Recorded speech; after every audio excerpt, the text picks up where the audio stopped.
جب وہ نصیب میں ہی نہیں ہوتا تو ہمارا دل اس کے ساتھ کیوں لگتا ہے؟ کبھی کبھی اللہ ہمارا دل ایسی خواہشات کے ساتھ لگا دیتا ہے جن کا ملنا ہمارے نصیب میں نہیں ہوتا۔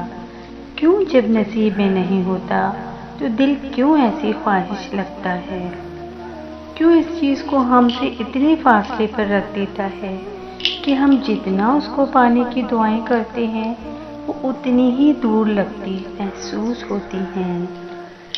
کیونکہ ہمیں اللہ اس مقام تک لانا چاہتا ہے جہاں بس اس کے محبوب بندے ہوتے ہیں، وہ مقام جہاں تک سب کی رسائی نہیں، وہ مقام جہاں تک صبر، توکل، تمہارے آنسو، تمہارے سجدے اور تمہاری عبادتیں تمہیں اس کا پیارا بناتی ہیں، وہ مقام جہاں تک سب کی رسائی نہیں اور ہر کوئی اس کا پیارا نہیں ہوتا۔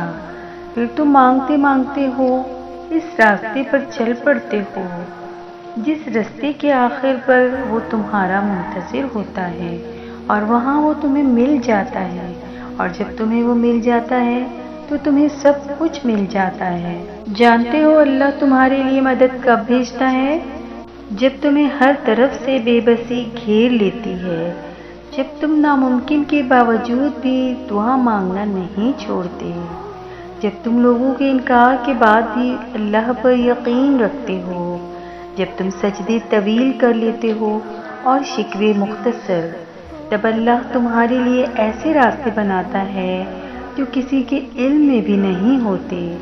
جب معاملات اللہ کے کن پر آ جاتے ہیں تب دنیا کی باتیں معنی نہیں رکھتی۔ اللہ جب ناراض ہوتا ہے تو کسی کو زندہ نہیں گاڑ دیتا، کسی کا رزق نہیں روکتا، اور نہ ہی آسمان سے پتھر برساتا ہے، وہ تو بس سجدے کی توفیق چھین لیتا ہے اور دلوں پر مہر لگا دیتا ہے اور دنیا میں ہی غرق کر دیتا ہے۔ بے شک یہ عذابوں میں سے بدترین عذاب ہے۔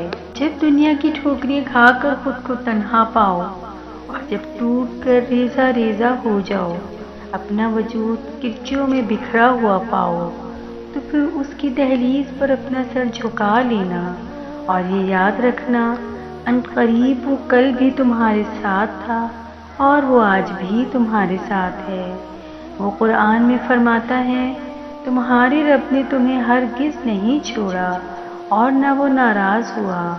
اللہ تعالیٰ ہر دل کی جائز تمنا کو پوری فرمائے اور ہر ایک کی دعا کو قبول فرمائے، آمین۔